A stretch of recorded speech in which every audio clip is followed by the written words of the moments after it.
দক্ষিণ এশিয়ার শক্তিধর দেশ ভারত এবং বিশ্বের মহাশক্তি যুক্তরাষ্ট্রের সম্পর্ক দীর্ঘদিন মধুর ছিল। তবে হঠাৎই যুক্তরাষ্ট্র ভারতের আমদানিকৃত পণ্যের অতিরিক্ত ২৫% শুল্ক আরোপ করে। ফলে মোট শুল্ক হার দাঁড়ায় ৫০%। এতে দুই দেশের ঘনিষ্ঠ সম্পর্কের ওপর বড় আঘাত লাগে।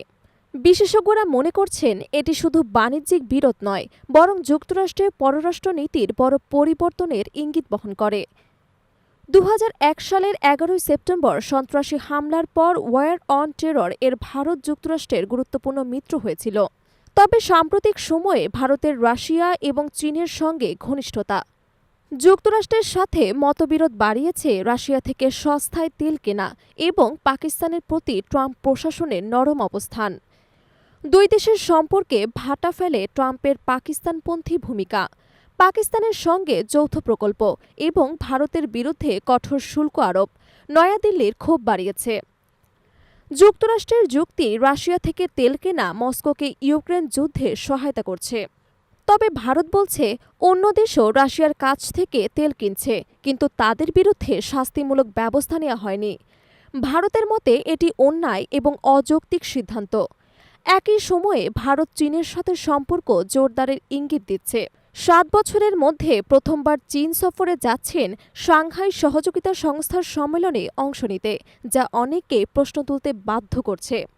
ভারতকে যুক্তরাষ্ট্র ছেড়ে চীনের দিকে ঝুঁকছে? বিশ্লেষকদের মতে ভারত যদি চীন রাশিয়ার সাথে নতুন জোট গঠন করে, তবে বিশ্ব রাজনীতির ক্ষমতার ভারসাম্য বড় পরিবর্তন আসতে পারে। শুল্ক দ্বিগুণের পর ট্রাম্প ঘোষণা দেন বিরোধ মেটানো না পর্যন্ত ভারতের সাথে কোনো বাণিজ্যিক আলোচনা হবে না।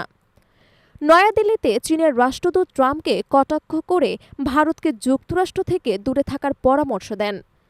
দক্ষিণ এশিয়ায় যুক্তরাষ্ট্রের নতুন কৌশলগত অবস্থান ভারতের ওপর চাপ বাড়াচ্ছে। অপরদিকে ভারত নিজস্ব স্বার্থ রক্ষায় বহুমুখী কূটনীতি চালিয়ে যাচ্ছে ব্রিক্স জোটে। সম্প্রতি মিশর, ইথিওপিয়া, ইরান এবং সংযুক্ত আরব আমিরাত অন্তর্ভুক্ত হওয়ায় যুক্তরাষ্ট্রের উদ্বেগ বেড়েছে। ভারতের রাশিয়ার সাথে সম্পর্ক সোভিয়েত যুগ থেকে দৃঢ় এবং এই সম্পর্ক ভাঙা ভারতের জন্য প্রায় অসম্ভব। ট্রাম্পের কঠোর অবস্থান হয়তো ভারতের রাশিয়া চীন জোটের প্রতি আনুগত্য আরও বাড়িয়ে তুলবে। ভারতের যুক্তি, রাশিয়া থেকে তেল আমদানি বৈশ্বিক বাজার স্থিতিশীল রাখে এবং দেশের অর্থনীতির জন্য অপরিহার্য। ইউক্রেন যুদ্ধ শুরুর পরও যুক্তরাষ্ট্র ভারতের অবস্থান কিছুটা মেনে নিয়েছিল। তবে বর্তমান পরিস্থিতি দ্বিপাক্ষিক সম্পর্ককে সংকটে ফেলেছে। দক্ষিণ এশিয়ার ভূ রাজনীতিতে এই দ্বন্দ্ব শুধু ভারত যুদ্ধের মধ্যে নয়, বরং আঞ্চলিক এবং বৈশ্বিক রাজনীতিতে নতুন মোড় আনবে। এখন দেখার বিষয় এই সংঘাত কতদিন স্থায়ী হয় এবং শেষ পর্যন্ত কে কৌশলগত সুবিধা পায়। বিশেষজ্ঞদের মতে যুক্তরাষ্ট্রের শুল্ক নীতি ভারতের জন্য বড় চ্যালেঞ্জ, আর মোদির জন্য এটি এক প্রকার কূটনৈতিক সংকেত। ভারত যদি রাশিয়া চীন জোটের দিকে আরও ঝুঁকে, তাহলে দক্ষিণ এশিয়ার রাজনৈতিক ভারসাম্যে বড় পরিবর্তন আসবে, যা যুক্তরাষ্ট্রকে এই অঞ্চলের নতুন কৌশল গ্রহণে বাধ্য করবে। শেষ পর্যন্ত আশা করা যায় বিশ্ব শান্তি বজায় রাখবে এবং সংঘাত সমাধানে কূটনীতি অগ্রাধিকার পাবে।